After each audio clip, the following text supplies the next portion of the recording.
important, et je profite de votre plateau pour lancer un plaidoyer, que le monde entier se tourne vers cette région qu'est le Sahel. Le Sahel, la zone des 3 frontières, les 3 pays, ça fait à peu près 69 millions d'habitants. L'Ukraine à côté, ça fait 43 millions d'habitants, un peu plus de 43 millions d'habitants.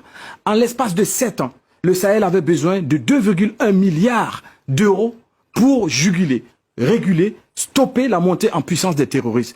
Le Sahel ne l'a pas eu. En l'espace de 2 mois de conflit russe, le G7 et l'ensemble de l'Union européenne ont mobilisé près de 13 milliards d'euros pour l'aide humanitaire en Russie. Et encore, asseyez-vous, madame, je vais vous dire une chose.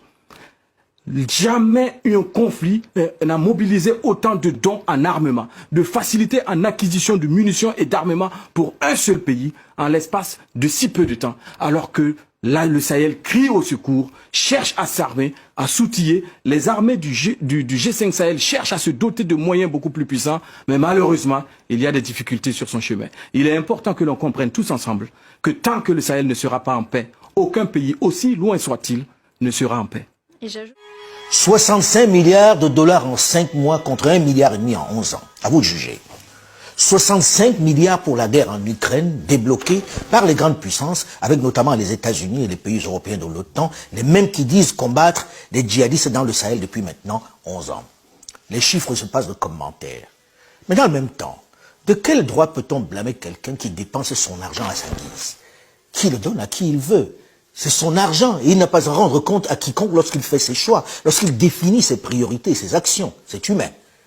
Que ceux qui en Afrique, dans les administrations, dans les universités, dans les écoles, croyaient toujours aux grands discours sur l'égalité, la justice, l'équité, la morale, la solidarité, l'amitié dans les relations internationales se réveillent.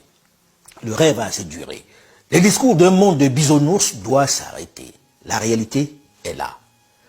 En quelques 2 ou 3 ans, les sacro-saints concepts sur l'aide, sur les vertus de la mondialisation, de la solidarité et de l'équité ont clairement montré leur obsolescence.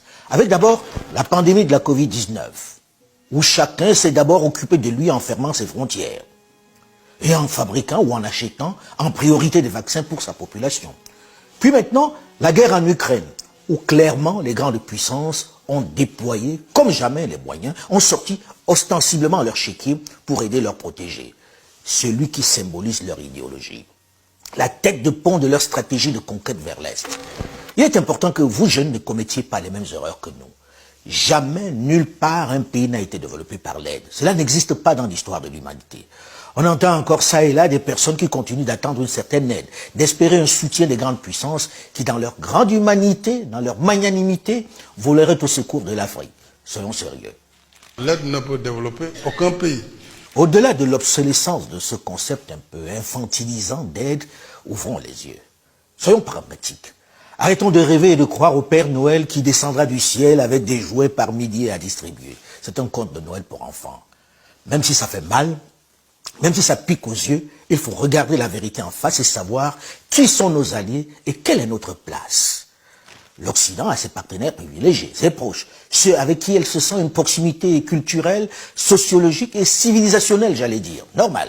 C'est connu, les oiseaux du même plumage volent ensemble. Nous n'en faisons absolument pas partie. Et on n'a pas à s'en offusquer. Les corbeaux ne volent pas avec les aigles. Et les ours ne marchent pas avec les tigres. Les discours contraires sont des mensonges, de la poudre aux yeux pour dissimuler la vérité.